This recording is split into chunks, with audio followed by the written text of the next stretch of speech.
Hello YouTube, Dave here again, and this is not the video that I planned on recording when I sat down to start working on stuff today, but this arrived in the mail for me kind of unexpectedly. I wasn't quite sure if I was going to be receiving these or not, so we're going to sort of shift the schedule a little bit because today I want to do a quick look, I guess like a first look or early impressions of the Spelljammer Adventures in Space campaign setting information. Before I get into it, I just want to state, for the record, that this was sent to me by Wizards of the Coast for the purposes of making some videos with, which I really do appreciate. I wasn't sure if they were going to be sending these to me or not, and I definitely wasn't expecting both versions of the product, like the standard version and the game store exclusive version. So normally with like the slipcase products, it's something that they either never sent or I would have to inquire about it. And I just don't feel comfortable doing that very often. So I wasn't going to try to push my luck, but they actually just automatically sent this to me, which was, again, kind of crazy. And it showed up a few days before release. So, this isn't going to be a review per se, but we are going to take a look at what we have for the contents here. So I'm just going to set this one aside for now, and what we are going to do is later on in the video I'm going to open up the Game Store exclusive version. We'll take a look and we'll just sort of compare the covers, but the main thing that I want to do is going to be just with the standard version of the product, the one that you'll be able to get at just about any store that sells D&D related stuff. So this is a slipcase product. This is the new format for the campaign setting that Wizards of the Coast were talking about a while back when they said that they had a few of their classic campaigns that they were going to be releasing in a format that's different from what they've done before. At first, I thought this was just going to be a box set because that's kind of the way that it looked on the website. But it is actually a slipcase with 3 hardcover books and a DM screen, which I've looked through the books a little bit. I have not actually looked at the DM screen, so we're going to be taking a look at that here together. So just taking a look at the slipcase itself, you do have previews of the covers of all 3 books contained inside. On the spine, it's pretty basic. It just has the D&D logo there with the name of the product. And you've got the same information or the same artwork on the back as you do on the front. And the tops and the bottom of the slipcase, the top has just the ampersand logo and the Spelljammer logo, I guess that's what it is, and the bottom just doesn't have anything on it there. Now this was, like I said, it was wrapped in shrink wrap, so this is what you find on the back when it is wrapped in the packaging. They always do this with the piece of paper that's separate that has the barcode on it. The retail price for this is $69.99 and $69.99 US and $91.99 Canadian, which is the price that I would be looking at if I were to purchase this in stores. Not a bad price structure, especially like the US price for what this is. It is cheaper than the other box or slipcases that they've had, the collections with like the monster stuff or with the players options. Books that I did a video for a little while ago. So the price, like I said, isn't too bad. It is under $100 Canadian, which is something that I can appreciate. And the contents in here, we have their 3 64-page books, and they all come in hardcover instead of it being like softcover or just one hardcover book with everything all at once, which I do kind of like the fact that they split this into 3. So we have the Astral Adventurer's Guide, which is basically the one that includes your character options, as well as information on like the spell jamming ships and like the deck plans for several different varieties, which is pretty cool. You have Boo's Astral Menagerie. So this is essentially your monster manual for the Spelljammer product here that just has your monster stats. And then you have the Light of Xaryxis. I don't know. I just don't know. 64-page hardcover adventure set in the astral plane and designed for characters levels 5 through 8. There is a double-sided poster map of the Rock of Brawl in Asteroid City that can serve as both an adventure location and a campaign hub in the astral plane. The map is actually something that you have to pull out of the back of the Astral Adventurer's Guide, so I'm not not going to do that here because it's perforated, and those usually give me trouble. So I might try to remove it for before I do like the actual review video, and if I do, I'll take pictures of it and post it on Instagram because I don't have enough room on my table to unfold a large map. But that's what you get for the contents and a sturdy 4-panel Dungeon Master screen, which you can sort of see a preview of there, which is, again, pretty cool. So let's just take a look at the individual books here. We'll look at the screen last, and we'll just sort of set the slipcase aside here. So this is the order that they come in. You got the monster book on top, Light of Xaryxis, and the Astral Adventurer's Guide. We're going to take a look at the Astral Adventurer's Guide first a little bit here. So here you have the Mind Flayer, like the Nautiloid ship, which, I mean, I'm a sucker for like Mind Flayers and Illithids, so I absolutely love this cover here. And yeah, it's got sort of a, again, sort of like the shiny sheen to the cover, which is nice, but it is a bit of a fingerprint magnet, so I haven't really handled the book a ton, but you can see basically where I was basically holding it and resting it in my palm, or where I had like my hands on it, which it's just the way that a lot of these things go. It's not too bad, it's not like distracting or anything, but it is something where, you know, if you're handling it, you will kind of see the results of that, but it is what it is. So yeah, so we got the 64-page Astral Adventurer's Guide. We're just going to go through this a little bit quickly here. I'm not going to dwell on things too much, but I do really like the way that they've done this. So it is only 64 pages for this hardcover, so that, you know, does seem like it would be a pretty thin book. But what they actually did is they used some really nice thick paper stock here for the pages, and in fact it's so thick that whenever I have a single page, it always feels like there should be, like, it feels like 2 pages stuck together. So I constantly find myself double guessing or second guessing if I've actually only have a single page, but that's good. It's a nice glossy thick paper stock here, so it does feel very high quality, which is nice to see off of the bat here. And again, just flipping through, there's some fantastic artwork. You've got adventure ideas here for creating some campaigns with, which I really like. Then you got your character options. So this uses the basic, so we got backgrounds first, which are, you know, pretty standard. Though these are what you might consider to be more rare backgrounds. So you may not, if you're looking to start the campaign, that's provided here, the Light of Xaryxis, then, you know, you might not be giving the players access to these backgrounds right away, but if they, you know, they make new characters because their old ones died, or they just want to try something different, once the campaign really gets going, you can let them use these backgrounds. As far as like character generation goes, it does use the updated character creation method for assigning attribute bonuses that we had in the Monsters of the Multiverse book. And was sort of introduced, I believe, in, I think that was in Tasha's Cauldron of Everything. So essentially, the races themselves no longer have specific attribute boosts that they provide. So if you make a character for any race, they don't all have the same, like, +2 to Dex or +1 to Wisdom or anything along those lines. What you get is a +2 bonus that you can put into an attribute, and a +1 bonus you can assign to a different attribute. Or you can have 3 +1s that you can assign each to a different ability score. So again, it kind of goes with the more standardized version of like giving stat boosts kind of idea that they've introduced for 5th edition, which, you know, some people like it, some people don't. I don't mind it.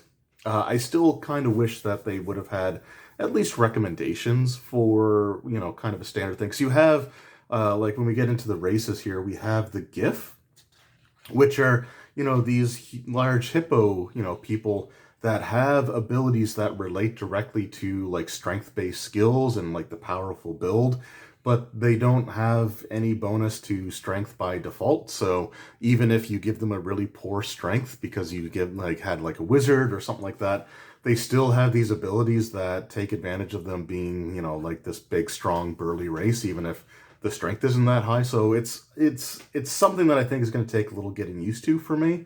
I like it in concept. I still think what they should have done is had the +2 bonus be free for you to assign however you want. But there are just certain things that each race just kind of has inherently, and that could have been like the +1 bonus. I don't know. It's like I said, it's it's fine. It's perfectly workable, and it does allow you to customize your characters a little bit better. But one of the things that I kind of liked about the races is that the attribute bonuses go where they go, and you can either play a class that works well for, or you can have fun playing a class where your inherent stat boosts aren't going to be a huge benefit to you right away.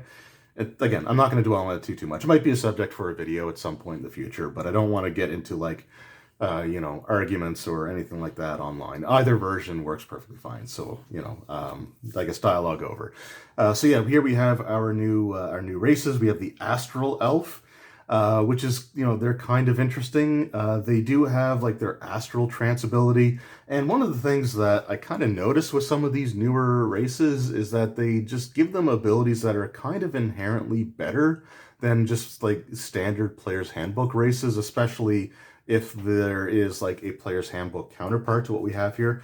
So with the Astral Elf, for example, you get your stat bonuses however you want to divvy them up. They get this Astral Fire ability, which allows you to choose from a few different cantrips like Light, Dancing Light, or Sacred Flame. So you get like a free cantrip that you can do. You get Dark Vision, the Fey Ancestry thing, which is normal, Keen Senses, which again is normal. But then, like I said, you get this Astral Trance, which works like the trance that a regular elf would have.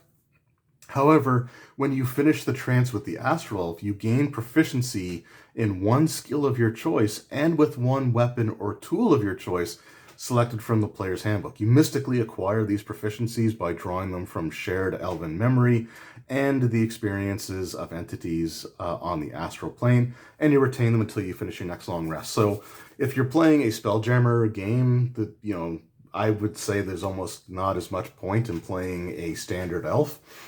Because if you play this elf, then if you find that you don't have a skill proficiency that's being used frequently, you can just get it after the rest. So it's fine, but I do feel like it's kind of rendering some of the older stuff just to be not nearly as appealing.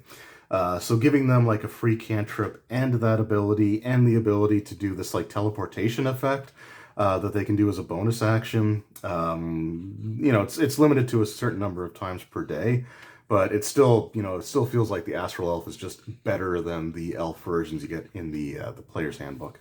Then we got the Auto Gnome, which are like little automatons that are basically like these self-aware constructs that were created by a gnome, and they got separated from them for some reason or another. Again, neat stuff there. Then you've got your gift. Like I said, you've got the Hippo build, which gives them advantage on strength-based ability checks and strength saving throws, and they count as one size category larger for determining carrying capacity and stuff like that. But it's still weird that they can do that and not get an inherent bonus to strength unless you choose to put it there. They're also good with firearms, which, again, like if that's your thing, that's cool. Firearms aren't necessarily my thing, but I would say that like for a Spelljammer game, I would have them be a lot more common because you're already getting into more like sci-fi or science fantasy territory there anyway. So I'm fine with that in this context. And then you have the Hadozi, or the Hadozi, however you want to pronounce that. And they look like sort of like a marsupial race of humanoids that can actually glide like a flying squirrel, which is kind of cool. I do like that. The plasmoids, I actually really like the plasmoids. You're basically like a space amoeba, and you can shift your form to basically grow limbs so you can interact with objects, which I think is kind of cool. And then you got the Thicreen, which feel like they'd be more in place in a Dark Sun campaign, but I don't think they're doing Dark Sun for 5e, so this is the best that we're going to get. But, I mean, they're cool. I like Thicreen. They're an interesting race. And then you've got Astral Adventuring. Here we got the Beholder, and there are stuff for Beholders in Spelljammer, which, like I said, I never have any experience with Spelljammer in the past, but this already has me on board for running this at some point in time. It just goes over things like the Astral Sea kind of concept.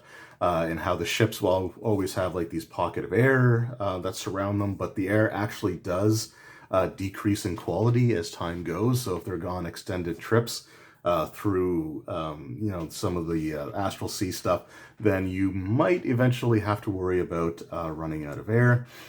Gravity planes, drifting, falling. Then we got the astral plane, the wild space system. A wild space system is basically like a star system. It's just a different term for it. And then you have like the astral sea, which is sort of interstellar space kind of concept. So again, some cool stuff there. Astral fishing, magic, spell jamming ships. So yeah, we got like some sort of stuff for like ship-to-ship combat, which is neat. And then you've got some of the plans for some of the different types of Spelljammer ships, which again is really cool. I actually like the way that a lot of these look. I like the fact that a lot of them have sort of an aquatic sense to them. You got like the flying fish. There's the hammerhead, like the hammerhead shark ship. You got like the lamprey, like the lamprey eel. The living ship is kind of cool as well. So there's a lot of cool stuff in here. The nautiloid, the Illithid mind flare ships. Again, the pages are really thick here, so I just want to make sure I've only got one. The night spider, not a fan of that one, so we're going to move on. But that's for the Neogi, which is sort of this insectile kind of like worm-like race that's big into like slave trading and stuff like that. Then you got the scorpion ship, which again, I love the way that this looks. The Shrike ship, the space galleon, which just looks like a basic, clipper ship that flies through space. The squid ship. Oh, again, thicker pages, bear with me.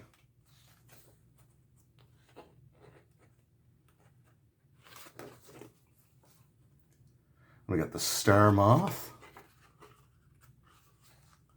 And I love the turtle ship as well. I think that looks really cool. And then we got the tyrant ship, and this is the moment I was sold on this campaign setting. The tyrant ships are essentially spelljammers piloted by and crewed by beholders that use their disintegrate ray to essentially carve out sections of the ship, and I am all for that. Then you got the wasp ship. And then you have the setting information for the Rock of Brawl. It's very sort of basic information here, which is fine. It allows you to fill in a lot of the extras yourself. But again, another thing that sold me on this is that you do have a place called the Happy Beholder, which is a tavern owned by a friendly beholder. And again, I'm all for that. It is weird that they use the Xanathar art for them, but again, I think that's fine. I love beholders, so if I can have a friendly beholder in the D&D campaign, then it's something that I'm going to absolutely go for. And then you've got, again, the map here, which is, it is perforated, so I don't want to take it out just yet because those rip really easily. So that's something that I'm going to do at a later point. But that was the Astral Adventurer's Guide. And then we've got the Light of Xaryxis, or however you pronounce it. This is your adventure book, so I'm really not going to go into too much detail here. I've only been looking through this a little bit. But what is kind of neat about this is the characters, whatever like material plane that they start on, essentially gets attacked by these like astral seeds, which sprout these huge crystalline vines that start sucking the life force out of the planet. But the thing, like I said, I'm not going to spoil too much here, but the thing that I absolutely love about this is that the Spelljammer ship that the characters get on, the person actually piloting the ship, the Spelljammer, which you have to have a spellcasting character sit on the, it's like a throne, basically. It's like the spelljamming helm. And they can use their mental energy to essentially, maneuver the ship. But the place that you start on, the Spelljammer, is a gosh dang flump. And that's the most amazing thing ever. Flapjack, the flump, and that's, yeah, it's fantastic. And like I said, if I wasn't sold with the Beholder stuff, which I was, but if I wasn't, then I would be sold with that. And then we've got Boo's Astral Menagerie. You actually have Minsk and Boo on the cover here. So like I said, this is essentially your monster manual Which again, I like the fact that they do actually separate this, and you got Boo there. And yeah, you just go through, and like I said, it's just a regular monster manual. There are some encounter tables on here, which is great. And you just sort of get into the monsters. And again, with the space theme, you're going to come across some strange stuff here. These are just your Astral elves, which you saw before. You've got your Auto Gnome, and then you've got your, Rancor looking thing. It's not a Rancor, but it looks like one, kind of. Then you've got the Barogue, which is this huge four-armed giant. And you got your Chwingas, which have been in a lot of campaigns, actually, starting with Tomb of Annihilation had some, and then they also appeared in the Rime of the Frostmaiden campaign.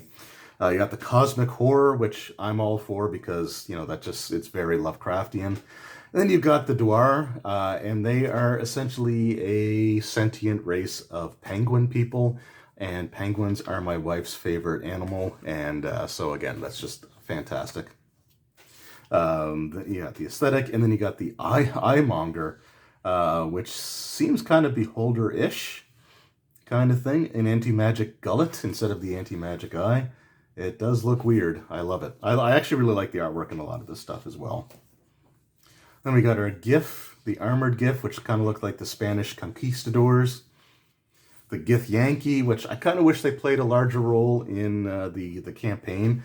At least, the parts of the campaign that I've read so far, which have been the first couple of, the first 2 parts of the 3-part adventure I've looked through. Then you got the Hat Disease. You got yourself some space whales. And then you got some dragons. So you got the Lunar Dragon, which actually looks really cool. I like the way that looks. The Megapede, which I'm not a huge fan of. Mercane. Murder Comets. You gotta have Murder Comets. And here you got, so these are the Neogi. The Plasmoid, so again, you've got some there. I love like the shield, the spear, and then he's just got a gun. The Sirlon Leader. And then we get little scavengers. It's basically like space sharks kind of thing. The Ancient Solar Dragon. Again, this thing looks so cool. And the Solar Dragon is what I think Minsk is riding there on the cover. You got Space Clowns. Again, I don't know anything about Spelljammer. Didn't know they had Space Clowns from a wild space system known as Clown Space. So that's new to me. Not sure I would use that in a campaign, but there you go.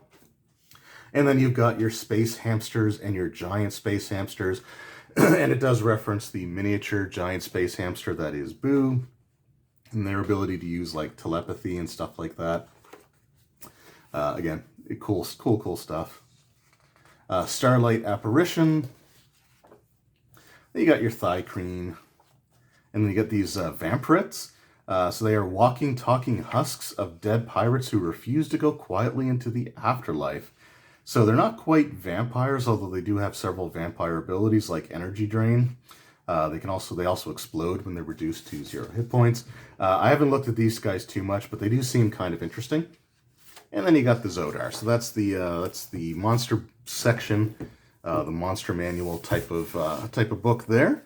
So those are the main books that you've got, and then we've got our Dungeon Master Screen, which I have upside down. So the first thing we're going to do, I haven't taken a look at this at all yet. So here we've got the artwork. And this is actually a really nice scene. You got like the silver embossed ampersand logo. You got like the space whales there with some space jellyfish looking creatures, some what look like maybe dragons. Again, so the artwork in there is actually really, really nice. So what we're going to do now is we're going to flip it over. And we're just going to go through the various panels. I'm really hoping that conditions are not on here. So we'll see what we got. So information on setting a DC, which is fine. Skills and associated abilities. That's actually really good for me because I've got so many different editions of Dungeons & Dragons rolling around in my brain, which all have different skills or different skill names, that it's good to have that. Rules for suffocating and weightlessness, which again, very pertinent to what's going on here. Air and gravity, just sort of a map of the astral sea. Astral Encounter, so you got the encounter table on there, which works really well. And some wild space encounters, astral sea encounters, ship encounters, ship to ship starting distance for combat, crashing ships into things, shipboard tasks, ship quirks, ship cargo, cheap cargo, and expensive cargo. So not a bad screen to have, I think, overall. If you're going to be running a Spelljammer game, I think this has got some pretty cool stuff on here. Especially, I like the shipboard, like the quirks and the cargo and all that stuff. The encounter charts, I think, are also great to have. And yeah, it doesn't have conditions on it, so that is a huge step forward as far as this goes. All right, so that is my first look at the Spelljammer Adventures in Space slipcase. Like I said, this isn't the review portion as of yet, like not the full review at least, but from what I've seen so far, I think that this is a really well done product. I actually really like the way that they've done this with the separate hardcovers and the slipcase. I'm a sucker for two things when it comes to product types, and they are box sets and slipcases. So this isn't a box set, but it is a slipcase. And yeah, I think it's decent value for what it is. You do get the 3-level adventure, which again is 64 pages, so it's really kind of like a module, sort of like more module size than like campaign size, but it's a good start. And there are campaign ideas that you can get from the adventurer's guide there. So overall, I think this is a really cool product. I will be trying to do a proper review in the next week or so. That said, I mean, if my opinions don't really change all that much, it'll probably be a quick video just to sort of reiterate. But yeah, I'm impressed with everything so far. You know, everything feels very high quality. I love the thicker paper stock that they use for the books, because these are only 64-page books, so they actually made them, you know, the books artificially thicker by using a thicker, sort of glossier paper, which is perfectly fine. The DM screen that comes with it is good. Yeah, it has some really decent information, and it's stuff that, you know, I think I think you would want to have for running a Spelljammer campaign. So good stuff overall. Can't really complain about anything. So I was thinking of opening up the Game Store exclusive version in this video and just comparing them, but I think because it's unlikely that my opinion for the review portion is going to change that much, I think what I'll do is actually save that for the proper review. But for now, this does come out in a few days' time, so we're still a little less than a week away from it coming out. I can't remember the exact date off the top. I think it comes out on the 16th or 17th of August, and it is the 9th when I'm currently recording this. But yeah, cool stuff so far. Just a quick look at the Game Store exclusive slipcover here. It does sort of give you like an astral elf. You got the GIF, and you do have Boo on the front cover there. So the standard version has Minsk. Boo is on his shoulder, but Minsk, you know, kind of at the forefront there. And then you've got Boo on the Game Store exclusive one. And just to take a look at like the spines of the books, you do have just the standard sort of D&D look here. And then for the Game Store exclusive version, you do have like the different colorations of the names here. Looks like the two rule related stuff, the monster book and the adventurer's guide, are in blue, and the adventure is in green. It also doesn't look like the screen is all that different on this one. So I think the screen is the exact same on both, and it's just the covers of the books that are going to be different. So we'll save that for the actual review video. But so far, I will say I am rather impressed with what I see. And if nothing else, this makes me look very forward to the Dragonlance campaign setting, which is coming out later this year. So really good stuff. And yeah, looking forward to reading it a little more thoroughly. So I just want to thank Wizards of the Coast for sending this out to me. I really do appreciate it. And hopefully you guys come back in about a week's time for the review. So thank you all very much for your time. Let me know in the comments below how much experience do you have with Spelljammer. It's interesting for me, for someone who's been running D&D games for over 20 years now, to say that this is my first experience with the campaign setting, and I'm looking forward to it. There's a lot of cool Beholder stuff, there's a lot of cool Mind Flayer stuff, and Get the Yankee, so it's got everything that I could ever possibly want. So yeah, thanks again, guys. I really appreciate it, and I will see you all next time. Until then, take care.